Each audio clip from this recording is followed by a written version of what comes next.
우리가 잘 아는 저서 중에 스티븐 코비 박사가 쓴 성공하는 사람들의 7가지 습관이다라는 책이 있습니다.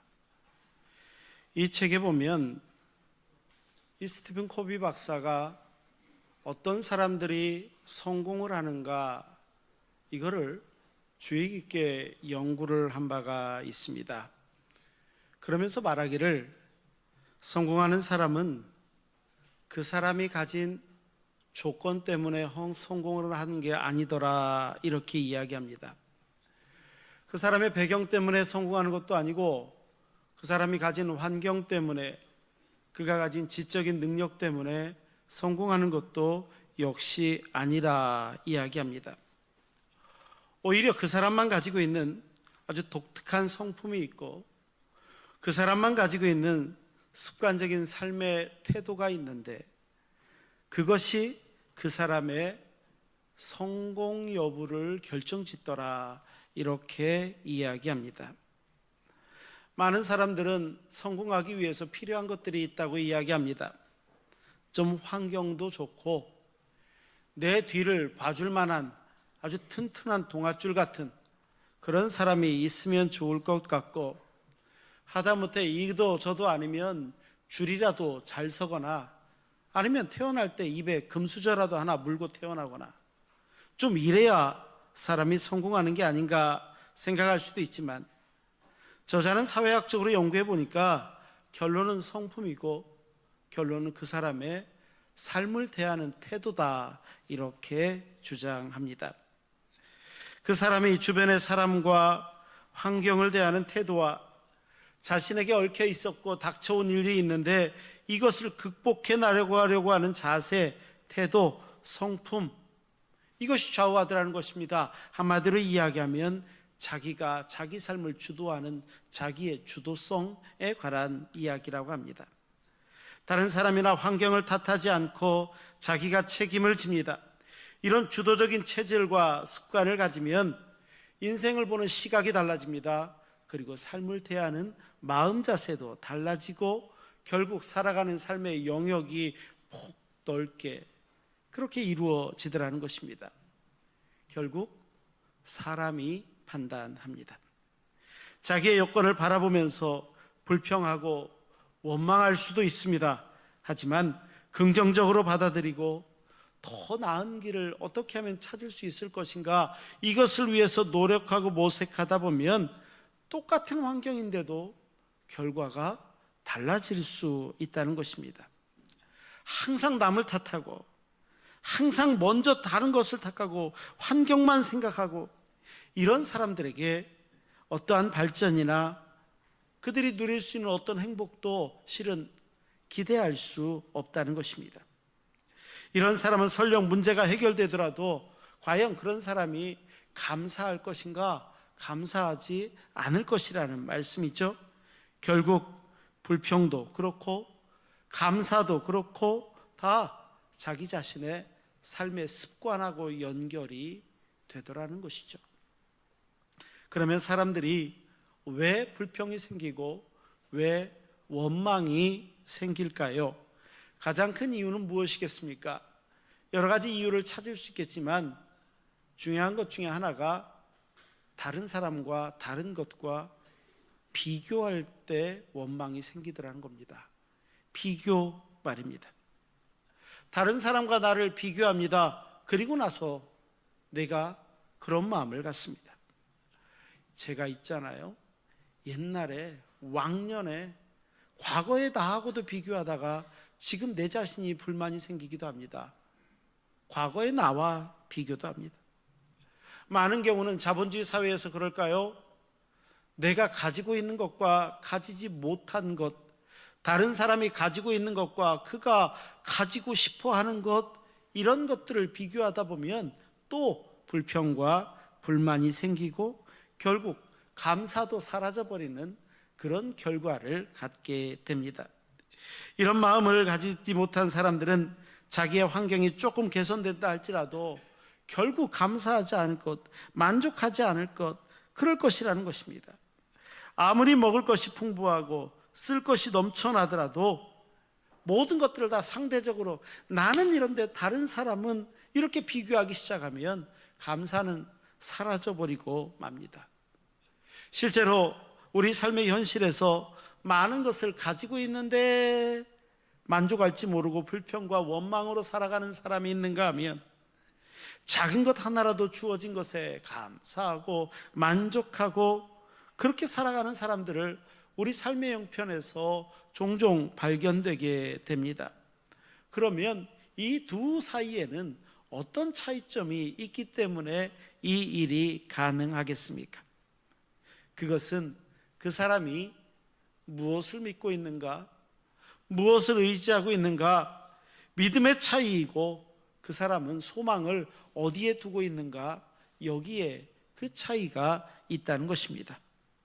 다른 말로 이야기하면, 신앙으로 이야기하면, 그는 그의 인생을 누가 돌보고 계신가, 이것에 대한 마음이 어디에 닿아 있는가, 이것 때문에 그럴 수 있다는 거죠. 그래서 오늘 본문을 통해서 우리가 가장 먼저 반드시 짚고 넘어가고 알아야 될 것이 있다면, 그것은 바로 우리의 인생을 돌보시는 분이 하나님이시라는 사실입니다. 하나님께서 우리를 돌보고 계심을 우리는 분명히 알아야 됩니다. 오늘 본문의 상황을 한번 보시겠습니까? 오늘 본문의 상황은요, 이스라엘이 출애굽을 합니다. 그리고 출애굽을 하고 나서 채 석 달이 되지 않았습니다. 1절 말씀을 보면 뭐라고 이야기하고 있냐면, 출애굽하고 둘째 달 15일이 되었다라는 것은 2달하고 보름밖에 안 지났다는 겁니다. 채 100일이 되지 않았던 것입니다. 그런데 바로 그 순간에 이들은 모세와 아론을 원망하고 있습니다. 그 내용은 굉장히 어처구니가 없습니다. 그들은 불과 얼마 전에 애굽에 살 때 비록 노예로 있었지만 부뚜막에 앉아서 주인의 고기를 구울 때 고기라도 조금 띄워 먹을 수 있었고, 빵이라도 먹을 기회가 있었고, 그렇게 있을 수 있었는데, 그래도 나름 노예였지만 부족함이 없다고 스스로 그렇게 느끼고 있었는데, 이제 광야에서 다 굶어 죽게 생겼다는 겁니다. 이게 이들의 불만입니다. 참 기가 막히지 않나요? 만약에 앞에서 살펴본 것처럼 내가 가지고 있는 것과 가지지 못한 것을 서로 비교하면서 불만이 생기는 것이라면, 오늘 성경에 기록할 당시의 사람들의 모습이나 이 시대 오늘을 살아가는 우리의 모습이나 별반 크게 다르지 않구나, 이런 생각이 드는 건 저뿐만은 아닐 것 같습니다. 불만이 쌓입니다. 그리고 그것을 표현합니다. 하지만 아무리 그렇다 할지라도 지금 이스라엘 백성들의 불평 불만은 조금은 이해가 되지 않습니다. 왜냐하면 특별히 그들에게 보이셨던 하나님께서 그들에게 보이셨던 모습을 떠올린다면 더더욱 이해가 되지 않는 게 지금 이들의 모습입니다. 하지만 그럼에도 불구하고 하나님께서는 굉장히 특별한 약속의 말씀을 하십니다. 이 약속의 말씀이 4절입니다. 우리 한번 4절은 같이 읽어볼까요? 이 불평불만하는 이들에게 들려주신 하나님의 음성입니다. 4절을 함께 읽겠습니다.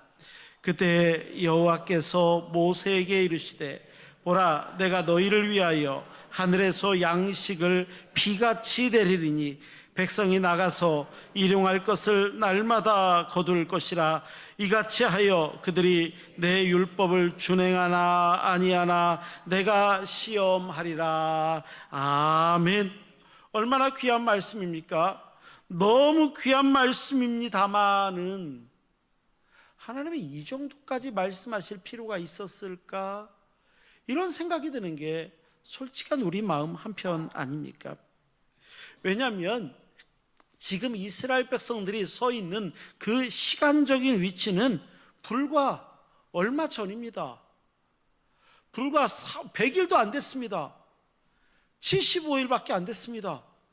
그 전까지만 해도 하나님의 은혜와 기적을 몸소 경험했던 사람들입니다. 애굽에서 모든 장자들이 다 죽어나갈 때 그때 목숨을 건졌던 사람들이 이들입니다. 애굽에서 하나님께서 10가지 재앙으로 애굽을 심판하고 계실 때 그 가운데서 살아남았다는 게 이들입니다.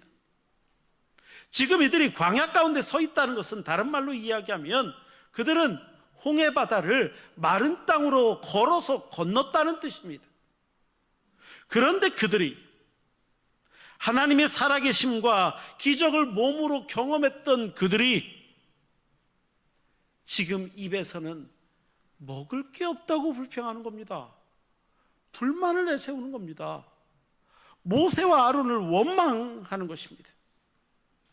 하지만 비록 그들이 그랬음에도 불구하고 하나님께서는 이들에게 만나를 내려주십니다.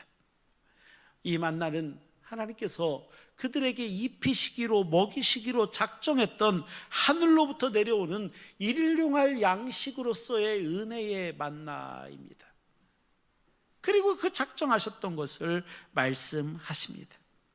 그렇다면 우리는 하나님께서 주시는 이 은혜를 감사로 받아야 되지 않겠습니까? 하나님께서는 은혜를 주시는데 감사로 받지 않고 때를 쓰고 불평하고 불만 가운데 받는다면 주시고자 작정하시고 주시고 계시나 하나님, 외람되지만 얼마나 허무하시겠습니까? 이게 뭐야? 이런 마음이 혹시 드시지나 않을까요? 믿고 기다리면 감사함으로 받고 은혜가 넘칠 수 있었을 것인데, 그런데 이스라엘 백성들은 자기들을 구원하시고 살리시고 출애굽시키시고 홍해 바다를 건너게 하셨던 그 하나님, 그 하나님께서 계속해서 그들을 지키시고 보호하시고 먹이시고 입히시고 하실 것이라는 것을 믿지 못했다는 것입니다. 이걸 기다리지 못하는 것입니다. 여전히 하나님의 은혜 가운데 있었지만 지속적으로 그들을 돌보실 것에 대한 그 믿음이 없었던 것. 그런데 혹시 오늘 이 시대를 살아가는 우리의 믿음도 닮아 있는 부분은 없습니까? 하나님과 우리 사이를 그렇게만 바라볼 때는 혹시 없습니까? 하나님은 그저 나를 구원하신 분이시지, 여기까지만 생각을 합니다. 그리고 적당히 거리를 둡니다. 적당히 거리를 둔 그것에 만족합니다. 더 이상 하나님이 필요하다고 생각하지는 않습니다. 하지만 그래서 되겠습니까? 우리는 한 걸음 더 나아가 믿음의 진보를 이루어 가야 됩니다. 동일하신 하나님께서 우리의 삶에 함께 하시고 우리의 일생을 돌보시고 인도하시고 돕고 계시다는 사실을 우리는 결코 잊어서는 안 됩니다. 이것이 바로 하나님의 돌보심을 믿는 것입니다. 이것은 마치 구원 사건과도 같은 맥락임을 우리는 발견하게 됩니다. 구원 사건은요, 분명히 일회적인 사건입니다. 우리는 분명히 예수 그리스도를 믿음으로 말미암아 다 구원받은 하나님의 백성들입니다. 하지만 구원받은 그 자리에 머물러 있어서는 안 됩니다. 성령 하나님께서 우리와 함께 하시며 우리의 삶을 인도하십니다. 이것이 조직신학에서는 견인이라고 합니다. 우리를 견인하실 뿐만 아니라 결국 거룩한 부분으로 성화의 단계까지 우리의 길을 이끌고 계시지 않습니까? 맞습니다. 하나님께서는 우리를 그렇게 귀하게 여기신다는 것입니다. 얼마나 귀하게 여기시는지 모릅니다. 마태복음 6장 26절 말씀을 보면 하나님의 그 마음을 우리 주님께서 이렇게 말씀하고 계십니다. 공중의 새를 봐라. 심지도 않고 거두지도 않고 창고에 모아들이지도 않는데 이는 너희 하늘 아버지께서 너희를 기르시지 않느냐? 너희가 이것들보다 귀하지 않겠느냐? 주님이 하시는 말씀입니다. 너희는 이것들보다 더 귀하다 말씀하시는 하나님의 마음입니다. 맞습니다. 하나님께서는 그의 백성들을 이렇게 귀하게 여기십니다. 그의 자녀들을 향한 마음이 그렇습니다. 1931년도 2월 달에 중국 남부지방의 어느 지역에 아주 심한 기근이 들었던 적이 있습니다. 앞으로 밀 수확을 해서 거둘 수 있는 시기를 아무리 짧게 잡아도 한 달은 더 기다려야 되는데 당장 먹을 게 없는 겁니다. 큰일 났습니다.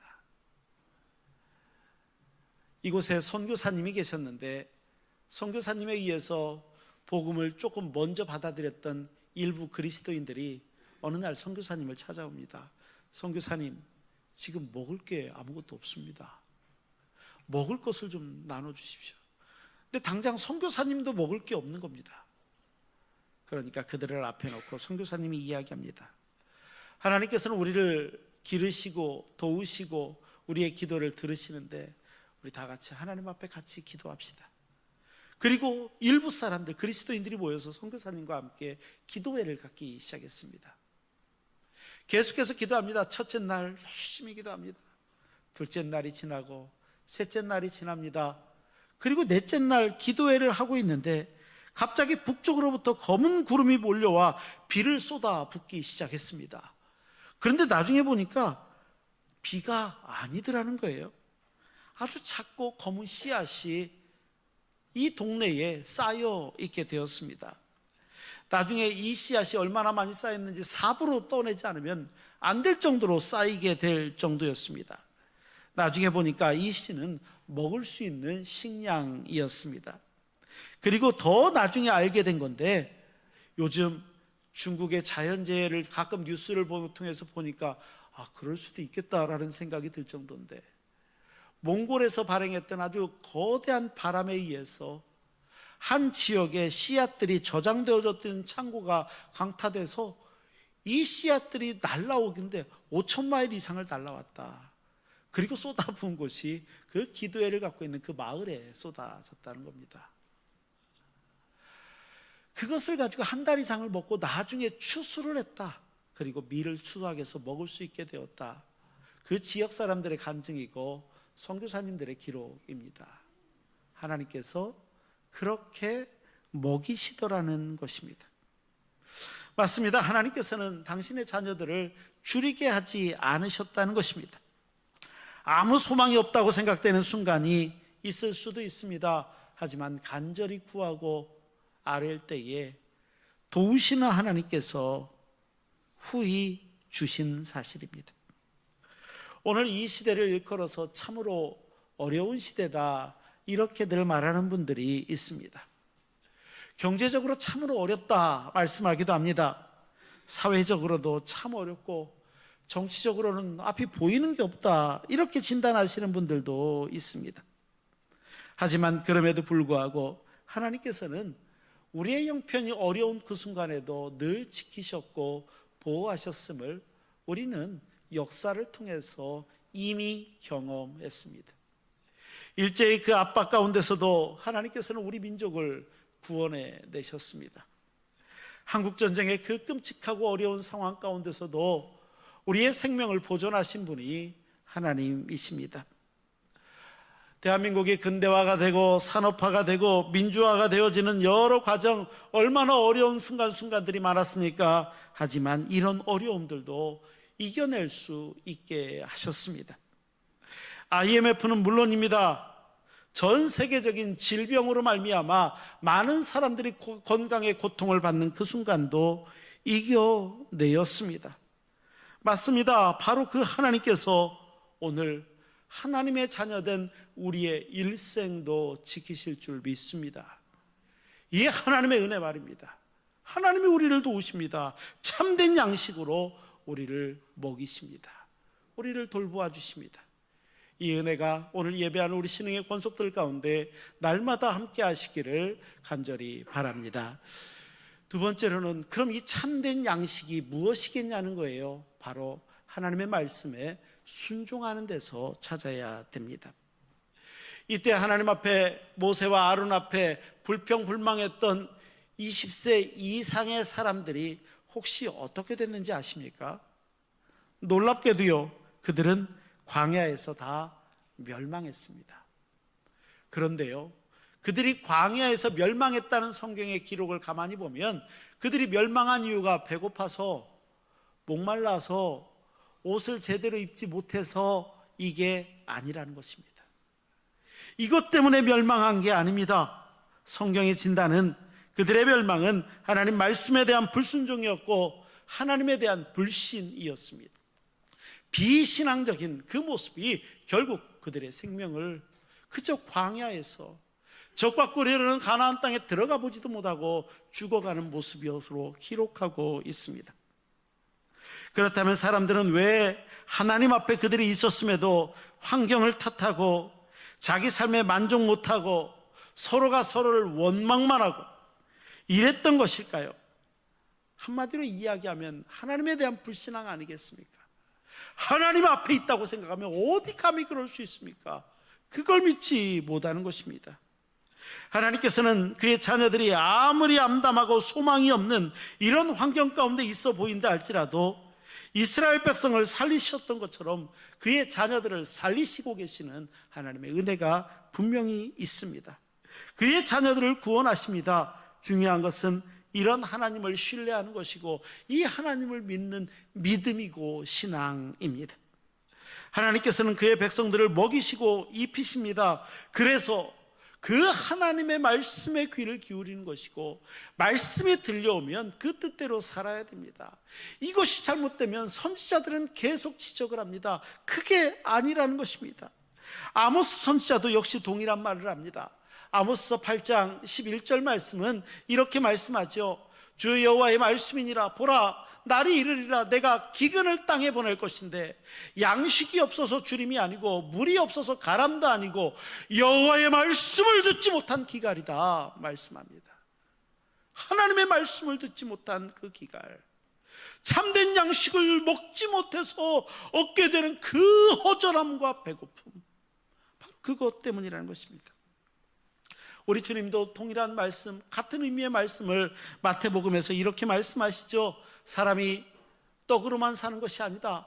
하나님의 입으로부터 나오는 모든 말씀으로 살 것이니라. 하나님의 말씀으로 사는 것입니다. 사람은 하나님의 뜻에 순종할 때 살 수 있습니다. 그리고 하나님의 뜻이 무엇인지 알게 될 때 우리는 그 말씀에 순종할 수 있겠죠. 현대인들은 다양한 형태의 구원을 자기 나름대로 마음 가운데 두고 살고 있는 것 같습니다. 어떤 사람은 구원받았다라는 개념을 물질적으로 풍요하다, 이것을 마치 구원에 대입하는 것처럼 그렇게 생각하는 사람도 있습니다. 어떤 사람들은 가족이나 자녀들을 통해서 대리만족하는 어떤 것을 두고 마치 구원과 빚과 번쩍한 것처럼 비등비등이라도 한 것인 것 마냥 이렇게 생각하는 사람도 있습니다. 어떤 사람은 사회적으로 이루어놓은 안정적인 신분이 있는데 내가 그 안정적인 신분을 이룬 것을 마치 구원의 한 모습인 것인 것 마냥 이렇게 생각하는 사람이 있을런지도 모르겠습니다. 하지만 이러한 모든 것들은 우리의 필요를 어느 순간 어느 정도를 채워줄 수 있겠지만 이것이 영원을 채울 수 없고 영원히 채워지지도 않습니다. 우리는 이것을 잊어서는 안 됩니다. 맞습니다. 오직 주님만이 우리의 참 생명이 되어 주십니다. 우리나라 통계청에서 국가통계 포탈에 게시된 내용을 어제 봤습니다. 2023년도 작년에 우리나라의 사망자들 중에 사망 원인 중에 자살 사망자 잠정치가 13,770명이었습니다. 그러면서 이야기하기를 2022년도에 비해서 864명이 증가했다, 또 그렇게 기록해 놓았습니다. 계산해 보니까 하루에 약 37명 정도가 매일 생을 안타까운 모습으로 마감하고 있다는 그 기록이 마음이 참 아팠습니다. 그런데 이 사실에 대해서 한 신문은 분석을 했는데 이 분석은 이들 중에 상당수가 경제적인 이유 때문에 생을 마감한 게 아니라는 것입니다. 정신적 공황이 있었고 어려움 그 자체보다는 어려움을 받아들이는 정신적인 능력이 부재된 것이 원인이라는 것입니다. 그러니까 고난 중에도 소망을 볼 수 있는 정신적인 안목, 신앙 안에서는 영적인 시각, 이것이 없어서 결국 절망의 길을 선택하더라는 것입니다. 그래선 되겠습니까? 그래서 이 시대가 당면한 가장 중요한 문제는 경제적인 위기가 아니라 정신적이고 영적인 문제다 말씀합니다. 이런 상황에서 경제적 위기가 해결된다고 해서 만족하고 행복하겠는가? 아니라는 것입니다. 진정 우리를 살리고 우리의 삶을 풍요롭게 하는 것은 그런 면에서 봤을 때 빵이 아니라 영원히 우리를 살리는 양식, 하나님의 말씀입니다. 하나님의 말씀이 우리를 살립니다. 이스라엘 백성 중에 이것을 잃어버렸던 사람들, 그들이 결국 광야에서 멸망한 겁니다. 하나님을 신뢰하지 않았던, 이것은 오늘 이 시절의 영적인 이스라엘인 우리에게도 동일하게 들려주시는 하나님의 음성입니다. 이것을 잊어서는 안 됩니다. 하나님의 말씀에 순종하고 따르며 그렇게 사는 것이 중요합니다.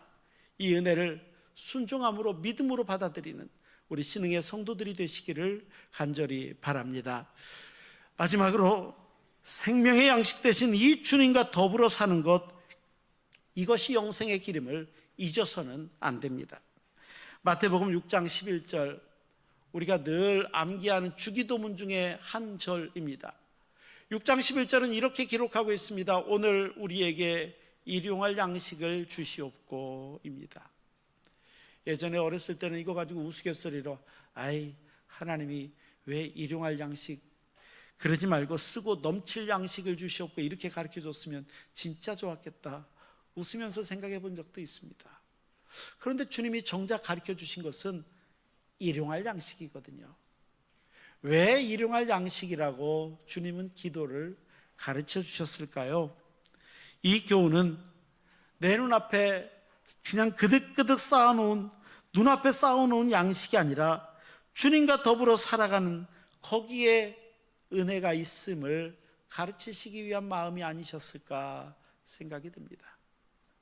그게 중요한 게 아니고 주님과 함께 거하는, 누가복음에만 등장하고 있는 예수님의 아주 중요한 비유 중에 하나가 어리석은 비유, 부자의 비유가 누가복음 12장에 기록되어져 있습니다.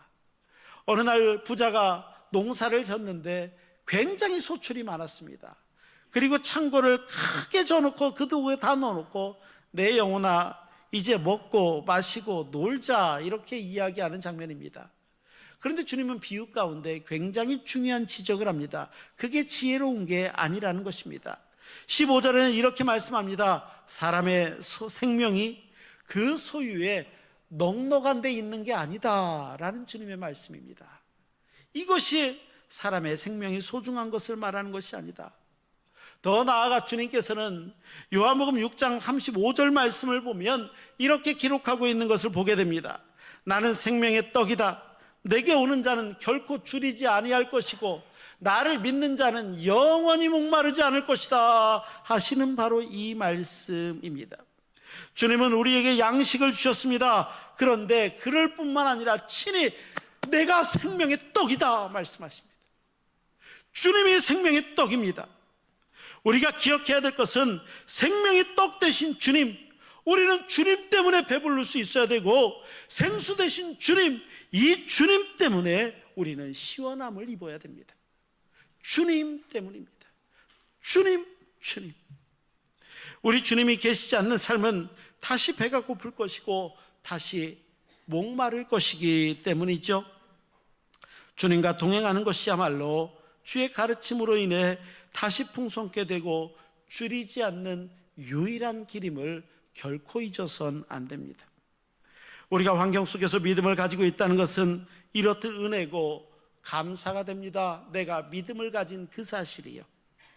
우리는 우리를 둘러싼 환경, 비록 이 땅에 발을 딛고 살아가는 존재들이지만 잊어서는 안 되는 두 가지 질문이 있을 것 같습니다. 하나는 나는 무엇을 위해서 살아가는가?